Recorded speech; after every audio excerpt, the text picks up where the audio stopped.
Okay, before jumping into the texturing part, let's talk about the textile density. Okay, the part that we do a lot of things for that, and we want to check it. It's okay or not. So there is a generator inside Substance Painter that it could help us to check textile density. It's okay or not. So let's create a paint layer here, and after that I'm going to add a generator. Okay, in the generator we have UV textile density. Okay, so when we apply this generator to the layer, we can keep the color, just the color. There is no need to keep other channel turn on.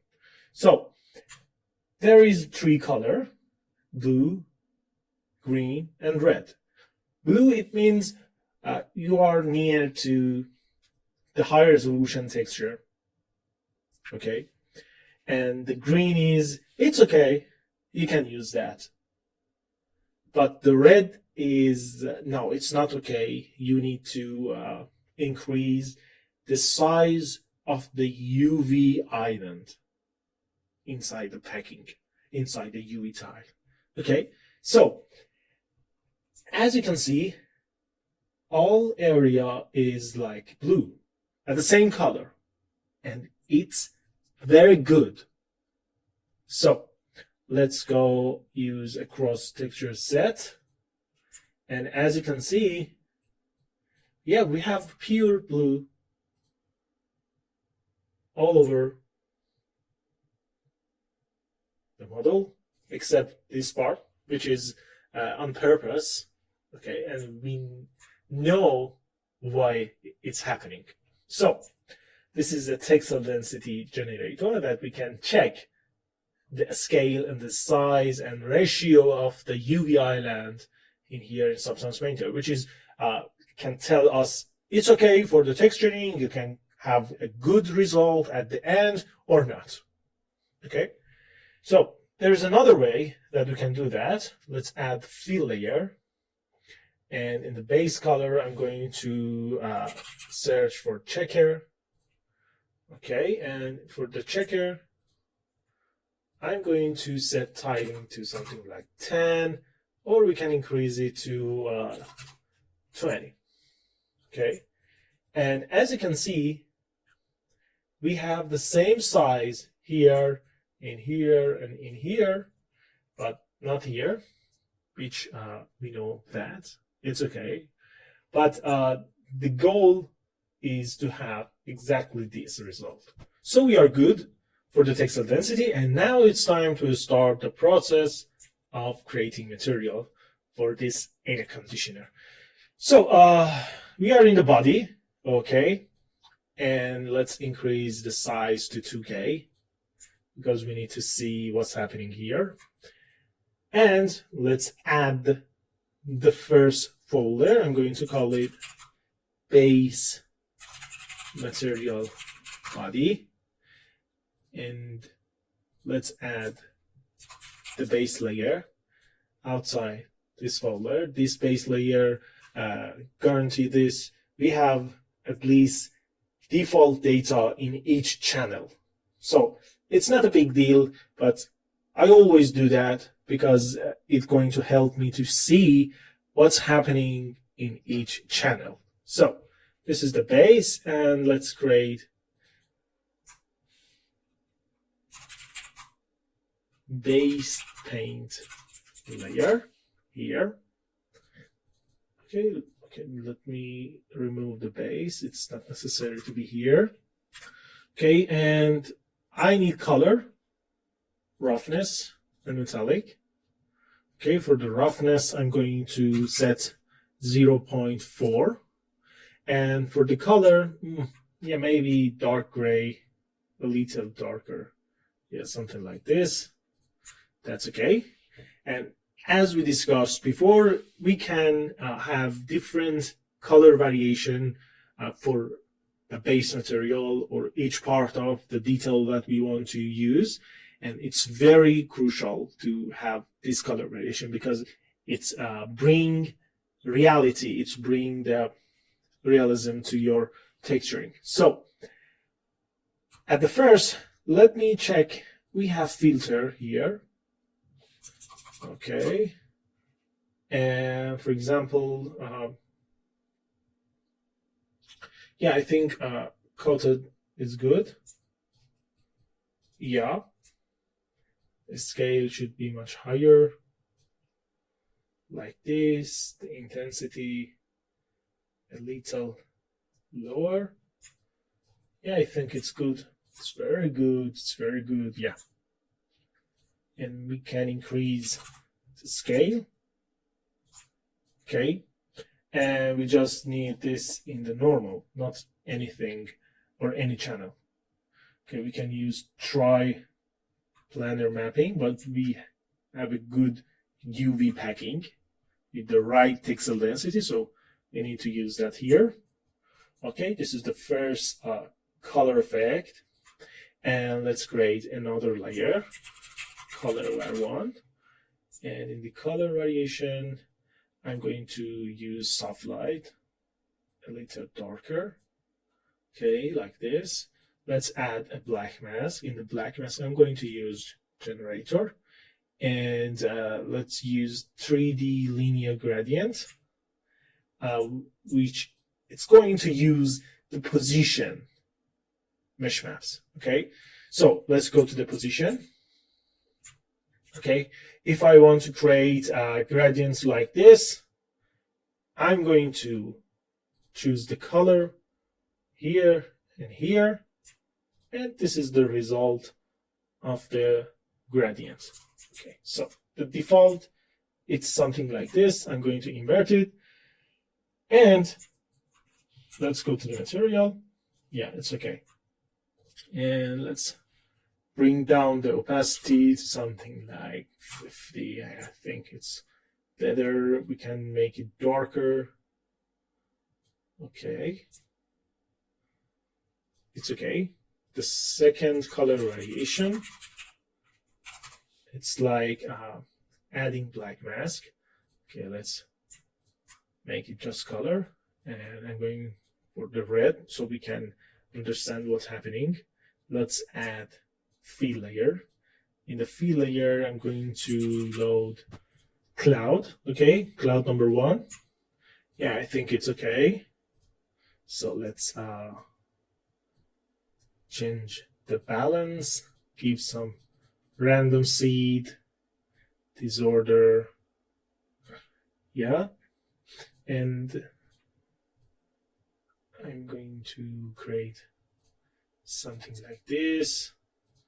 Let's decrease the opacity. Okay, so for the base color, we have something like this, and with these two layers, we convert the solid color to this. Okay, so for the third one, I'm going to use curvature. Okay, the curvature inside the base color. So let's change the blending mode to something like overlay. Yeah, and we can change the opacity to, for example, 20 or 30. So this is the base color that we have. Okay, and let's go for the roughness variation. So let's add roughness variation number 1, and we need roughness. Okay, and let's increase the value to something like 0.9. Okay, and let's add a black mask here and fill layer, and I'm going to load cloud 3. Okay, and let's bring up the contrast balance. We can increase the tiling amount and decrease the opacity to something like 50. And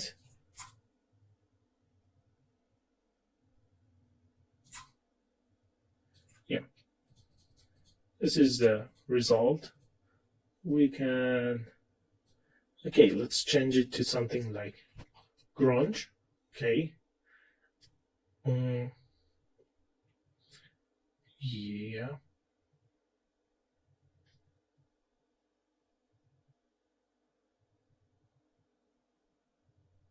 Yeah, maybe this one. Okay. Let's increase the balance, the contrast. And this is the result. Let's decrease the tiling amount. Okay. And we can bring down the opacity of the mask so we can control this mask here.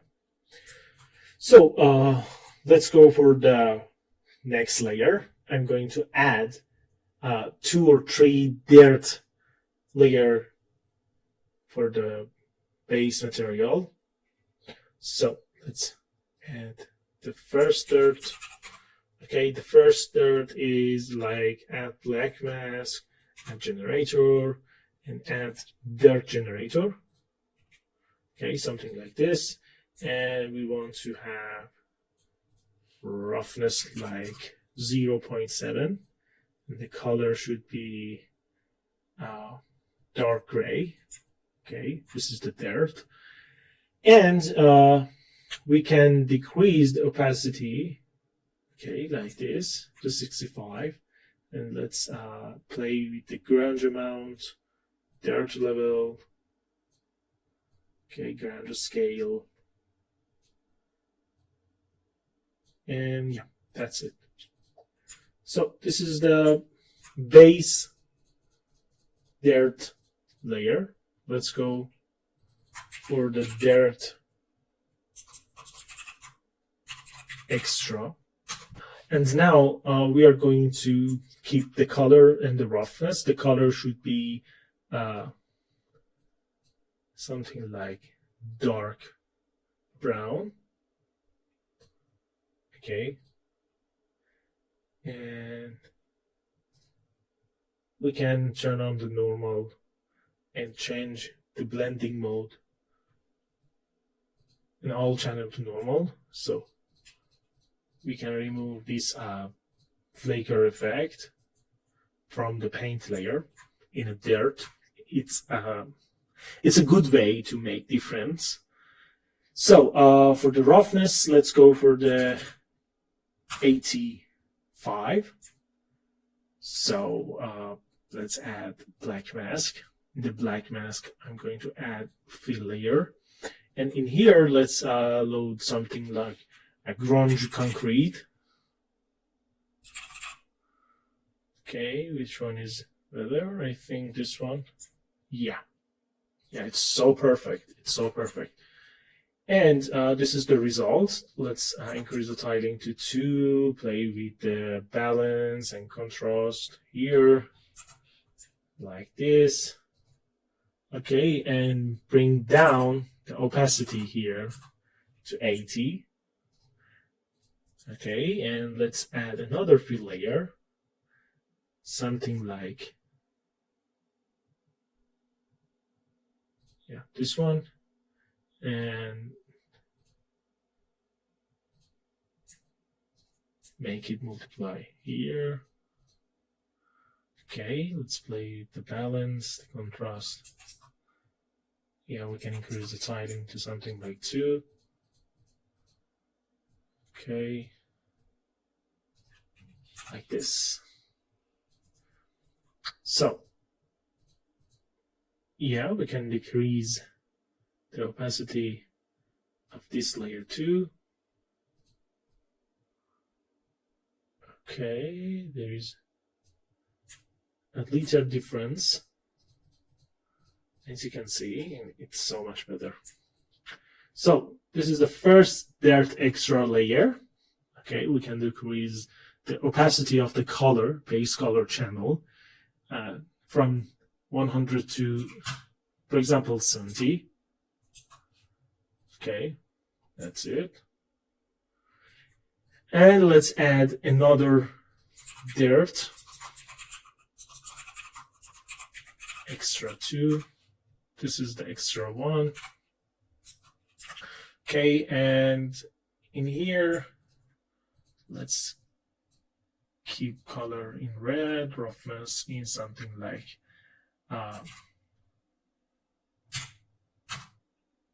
0.95, and let's add black mask. I'm going to add fill layer, and in here, let's load charcoal. Yeah. Okay, that's okay. Let's increase the tiling to 2. Okay, we can change the rotation to 90. Yeah, it's very good. It's very good. And we can press invert. That's it. And now we can decrease the opacity from 100 to 20. Okay, and this time we make a black detail. Okay, and that's it. So this is the base for the material body. Okay, we can decrease the roughness. Yeah, like this. And if we go to the base color, we have enough data. If we go to the roughness channel, yeah, we have very good data here. Okay, and this is just the beginning of the texturing process. So we are good. Let's add a paint layer. I'm going to call it sharpen. Change the blending mode to pass through in whole channel. And let's add filter, sharpen. Okay. And yeah, let's decrease the sharpen intensity to something like 0.5. So we are good. And in the next video, we are going to create the logic behind the rust and the peeling effect for this material.